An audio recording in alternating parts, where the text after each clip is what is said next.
Hello, our innocent and pure souls, beloved of all heavens, and the great, the highest, the Almighty God. I'm just trying to talk to you so that you do not worry too much. I'm still recovering. For me, it's not just about the physical, it's about the inside. The inside struggle between war and peace is still going on. And I try to regain my inside strength, okay? Even though from the outside, you can't tell much. I think I will be okay, but you know, the world is always very changeable. You can never tell from 1 minute to the next what many of the humans will do to upset the balance of good within themselves and within the societies that surround them as well. Try to be balanced all the time, then you'll be okay. Like, okay, if you know that you have some negative traits inside, but also a lot of goodness as well, then at least try to balance it. Don't encourage, don't support yourself, don't ruin yourself or spoil yourself by just listening to your own negative traits, which are imparted to you the day you were born already, or even before that. Everyone who was born or will be born into this world has to pay some price without their intention to choose it. It's a price to pay to be in this turbulent and complicated world. Because if you are all pure, then your energy will not mix, will not belong to this world. You will float upward back to the heavenly abode. So even if the masters, Buddhas, don't have to bear the burden of world karma, they can't stay here on earth. It's difficult to explain. I just make a simple example. It may be befitting. Like you go to find a job, yes, and maybe you get a good job, good payment, and a job that you like. But then you still need to spend 8 hours, 10 hours or more in serving that job, despite the fact that your body sometimes is not up to it.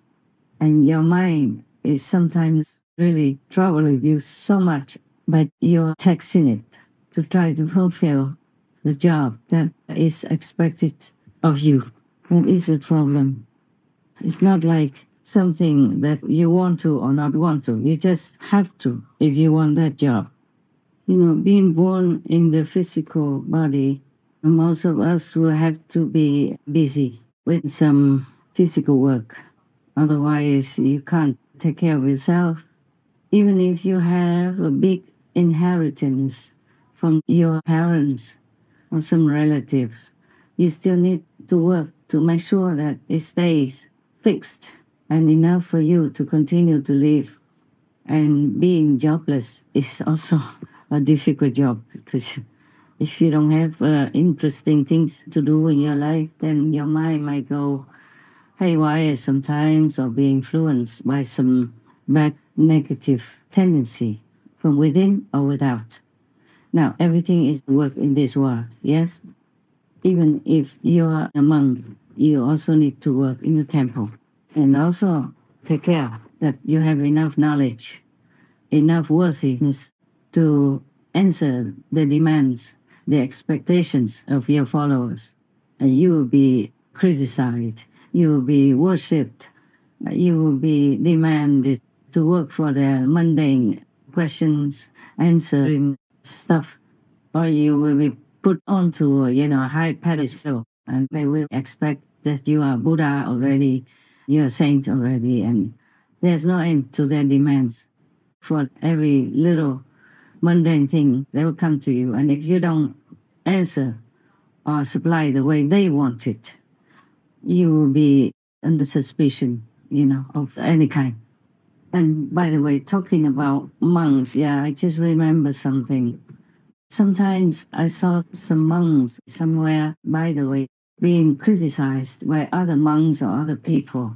And sometimes if just something they say is not supposed to be correct or according to Buddhist sutra, then they will be criticized or harassed or banned or kicked out. All kinds of things that could happen to a monk even, yes? I would, by the way, tell you, please don't do anything bad to the monks. There are some bad monks, for sure. But if you don't know much about him or her, please don't say anything that damages his or her reputation and their spiritual endeavor as well. Don't criticize any monks. Don't let them be out of job. Let them do what they can in their capacity, especially the monks who are vegan, okay? Or at least vegetarian. Same with other monks, priests, and nuns of other orders from other religions. If you don't understand the working of karma and the working of the bad situation in this period of time that our planet could be destroyed at any moment, please, at least don't make it worse, okay? For the monks, the Mahayana monks, I don't know much about Hinayana, except that most of them eat animal people, meat, any kind of meat, anytime. Maybe they eat once a day or more than once a day, but they eat all kinds of animal people, meat. The Buddha has said that whoever eats meat is not his disciple, and he is not their teacher. It's in Lankavatara Sutra, Tripitaka, number 671. At that time, Arya, or sage Mahamati, or great wisdom Bodhisattva Mahasattva, said to the Buddha, Bhagavan, or world-honored one, I see that in all worlds the wandering in births and deaths, the enlaced animosities, and the falling into evil paths are all caused by meat-eating and cyclical killing. Those behaviors increase greed and anger and make living beings unable to escape from suffering. That is truly very painful. Mahamati, having heard my words, if any of my disciples does not honestly consider that and still eats meat, we should know that he is of the Candela, or killer's lineage. He is not my disciple, and I am not his teacher. Therefore, Mahamati, if anyone wishes to be my relative, he should not eat any meat. That I know, okay? Now the Mahayana monks, meaning the great vehicle monks, they eat vegan, or at least vegetarian, meaning maybe sometimes they drink milk. I'm not so sure what they eat. But they tolerate, vegetarian, not knowing too much about how the egg industry is so brutal to little chicks and chicken people, and not knowing too much about the inhumane treatment of the cow people in the animal people factory, okay? So please do not be so harsh. At least they do their best, what they know, what they think is the best. These monks, they wear monks' robes. Maybe they don't do much. Maybe they don't know much about Buddhism. They just know or understand as much as they can, because they don't always meet the good master to teach them the real meaning behind all the teachings of the Buddhas. So please keep quiet, okay? If you don't have trust in them or you don't respect them, at least refrain from insulting them or making their life hard, because they wear the monk's robe. That represents compassion and the teaching of the Buddhas. It just represents it, at least like that. So they will maybe reawaken the seed in some followers, rekindle the compassion of the Buddha, okay? When they see the monks, the Mahayana monks, at least, they will remember the Buddha taught compassion and vegan. I told you already in the Suragama Sutra, the Buddha said, we should not even wear silk, should not even use down anything, and should not drink milk, even anything to do with animal people. So now, most people don't know all this. They don't have time and they don't have a good teacher to teach them. So please do be tolerant I'm not saying that I'm better than you. I used to be intolerant also. When I was younger, when I first became a nun, I saw a man stripping down to his, shorts only, and wigging and wagging in front of the Buddha statues in the temple. He was standing in front of the Buddha's temple statues on the balcony. The Buddha statues were behind him. And I scolded him a lot and told him to get off there immediately for disrespecting the Buddha.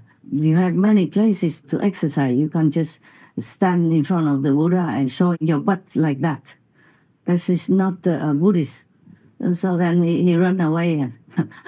I used my stick at that time and threatened him that I would beat him up if he didn't go away.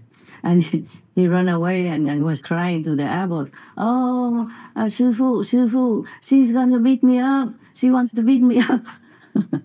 I felt that wasn't correct of me. Of course, I was younger, okay?